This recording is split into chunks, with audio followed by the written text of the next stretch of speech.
Hi, I'm Mark Rossano, founder and CEO of C6 Capital Holdings, coming to you from Primary Vision Network.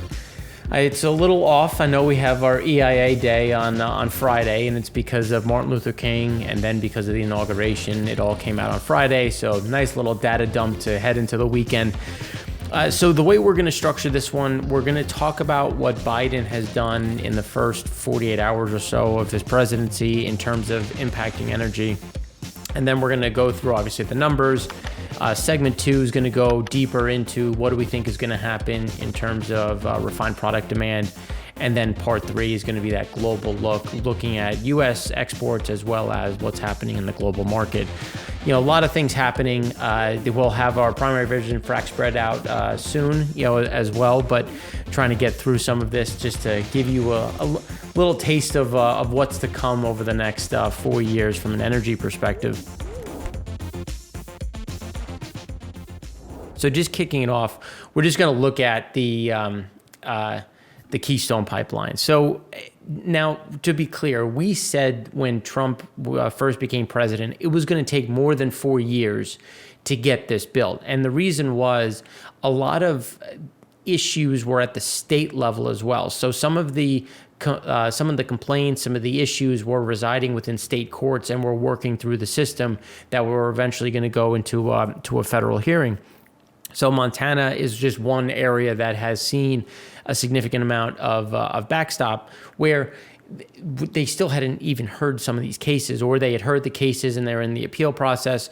So again, this wasn't going to get built unless Trump had a second term, because everyone, I think most people understood that if Biden got elected, that one of the first things he was going to do was essentially take away that crossing between Montana and Saskatchewan in order to essentially kill the project. So you can see there still is, obviously the existing pipeline.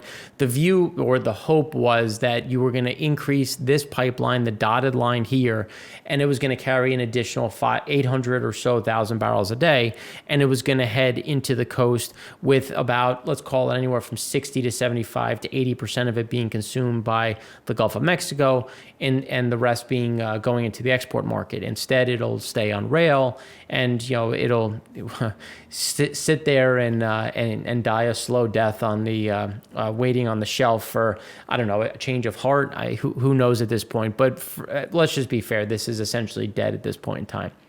And the reason why it's so important is not because it's mean, it's dirty, it's whatever. The Pad 3, the refiners in that area need let's just say a blend on that bottom level of 33 to 34 API crude. So they need a heavier cut because they're complex refiners. They have a lot of coking capacity. They need a heavier slate. Now, the average barrel within the U.S. in terms of U.S. shale is between 42 and 48 API. So we need to get these barrels heavier, which is why we have been importing 7.5 million barrels a day over the last 5 or so years, because we need to export the excess light sweet and import heavy sour. The Keystone pipeline was going to help us not have to import crude from let's just say the Middle East, Russia, other pieces or other floating barrels. This was going to allow us to run additional barrels from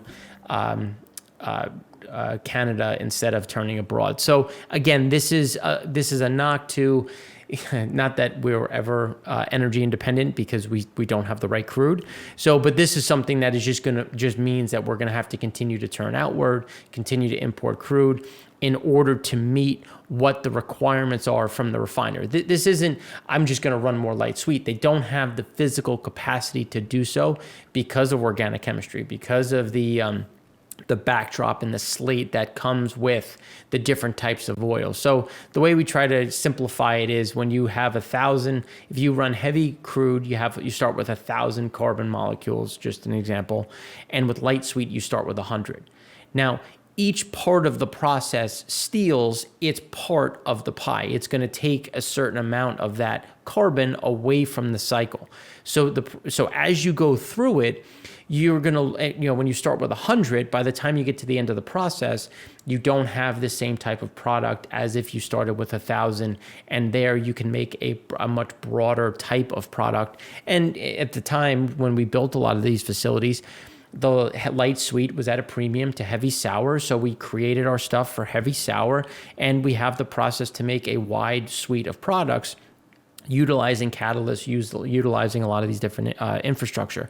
Again, this is some of the issues that come in without the Keystone. But again, not that I thought anyone, or not that we thought the Keystone was ever going to survive, once Biden was elected. Now, when we turn to the federal lands problem or conundrum, as we talked about last week when we looked at the EIA and where is the drilling in terms of federal land, we have to be clear on what the capacity is. So the comment, or what has come out from Biden, is that he's putting a freeze for 60 days on all new permits. Now, that doesn't involve previous permits. So this is just showing you the wells brought online, the approved permits inventory. So if you look at the approved permits inventory, we have about enough running room for about a little over 4 years based on current current pace.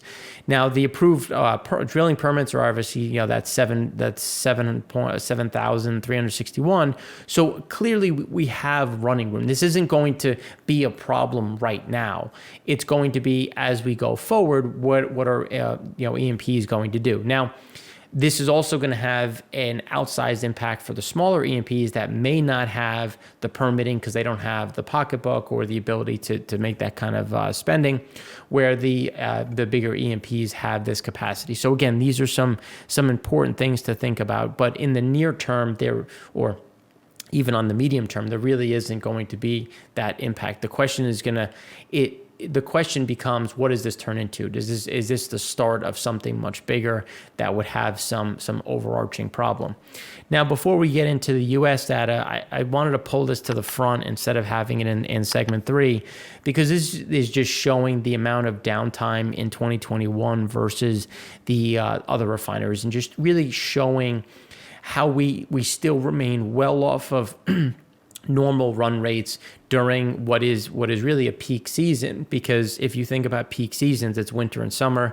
When we look at shoulder seasons, it's spring and fall, just given when we see that demand. So this, distillate, or is the distillation process is important during winter for heating oil, diesel, other types of middle stack type stuff, and let's just say heavier light stack. And with it sitting right here, and we're sitting at these levels while we continue to see refined product builds continuing on a global level. And yet so this is why we keep talking about some of the concerns that we have on the full supply chain when we look at oil versus product. And now, could this turn short? This could start, but as we turn into out into the world, and we look at mobility data, high frequency data, economic data, all of these components continue to weaken and are flashing some warning signs as we're kicking off 2021 with a rise of COVID cases in some areas. Now, with all of that being said, we get to dive into the U.S. data, and here you can see that we had a crude build of about 4.4 million barrels. It was really driven based on Pad 1, 3, and 5.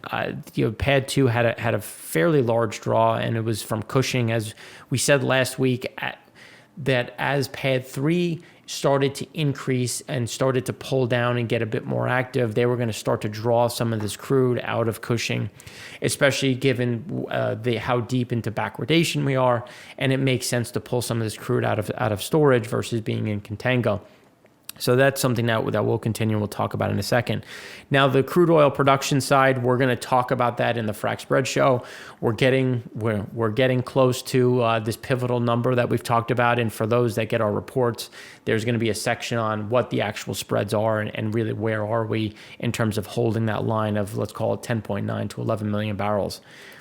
Now, when we look at oil storage and Cushing, you can see that we had the big drop. It's something that's going to continue to move down to closer towards the average as we see more of this pull through to the coast. The problem is going to remain in terms of exports. So when we look at exports in general, we see that there's about $1 spread. And over the last couple of days, there's been anywhere from 60 cents to 80 cents spread between Brent and LLS. And at that price level, it makes it difficult to sell some of this crude into the market. Now, that's not going to impact crude moving today because you're going to be selling for 4-6 weeks out. But that's just something to watch as we want to figure out where our exports going to go, and that's going to lead to how much Cushing crude can come down to Pad 3, how much crude is going to leave Pad 3 versus being run and getting into the export market. So there's a lot of connections that we have to make as we try to look at where's the physical market going, and then how is that going to respond within the U.S. in general. Now, when we look at crude oil inventories, excluding the SPR, we're still hugging that all-time high. There's really nothing to say that we're not going to continue to track the level. And as you can see at the top, we start to see some of these increases into February. That's likely. We might see some stability in terms of maybe smaller builds, small draws, but we're going to stay within this fairly tight range over the next 2 weeks. But we do have imports continuing to flow into the U.S. That's indicated in terms of what's is flagging U.S. ports. So this is going to be something to see of how much are we going to see growth in some of these inventory levels as we do have problems within the U.S. and just in terms of activity in general. Now, when we turn to Pad 3, you can see that we had a little bit of an early pop higher. As you can see, we're really tracking this move up on a seasonally adjusted level. There's nothing to say that this isn't going to continue, just based on where refined utilizations are, where the export market sits, and just where the demand really is for refined products, which continues to be very light. And there's a lot of product just kind of floating around in the water right now. So when we look at crude imports, this is the one that is important when we look at Pad 3. So Pad 3 had a big increase of that 439,000 barrels a day. And as we talked about at the end of December, when Pad 3 pushes stuff into the water, then starts to bring it back in, this is where you're going to start to see some of those numbers, kind of finish out in that last pull through. So we'll start to see the imports slow down into Pad 3. Again, into Pad 1 and 5 is going to be purely timing. And Pad 5 has a significant amount of congestion, which we talked about in our economy show, and we're going to talk about again in segment 2, which is just going to make those numbers very lumpy. And if we look at just driving data in general, we can see that Pad 5 and just the West Coast in general continues to see weakness on driving demand, which is going to hurt just how much crude is really demanded. And then when we look at oil products, because again, we have to import this oil to really make products, European imports of oil products from the Middle East dropped to a 4-month low. And it's not because the amount of tankers that were targeting it in January dropped from December, because there were initially 23 tankers, and now they've all 4 of them have started to pivot and have started to flag elsewhere. So that's what I mean when we think about how are U.S. exports going to be impacted, which is going to impact how refiners are going to operate on the coast. So that's why we think this 83% utilization rate is going to make a lot of sense, as we go into the end of the month. Now, this is leading us into where we sit. We've been saying that we thought the end of January we were going to be at about 83% utilization rate. We're currently at 82.5. Again, we think there's going to be another step up over the next week or so, and you're seeing where it's coming from. It's pretty much across the board. We think Pad 3 is going to have a little bit more of an increase as we go into the end of the month. But then once we get to that 83%, we're not seeing too much in terms of turning that into something more, and we think that we're gonna hug that number as we go through February, and then we're gonna have some turnarounds that are gonna start a little bit early. There was some unplanned downtime that's going to become, instead of waiting to take that facility down to do work on it in April and May, they're just going to do it now, pull it forward. Again, these are things that are going to impact some of the near-term refinery throughput. And when we look at implied demand, we thought that there was going to be a gap up in gasoline demand. We were targeting about 8 million. And again, we're right at about 8.1. We think that's going to normalize closer to 7.9 through the remainder of not only just January, but as we go into February. Distillate had the bounce that we were saying. It's still below that 5-year average, but again, moving within the same direction. And that's really kind of where we thought things were going to go. And we'll talk about that more in the next segment. When we look at LPG, this is the one that, even though it dipped down, you can see that it's still robust year over year, 5-year average. And that's going to remain not only because of the weather, but also obviously people are outdoors more, with outdoor eating.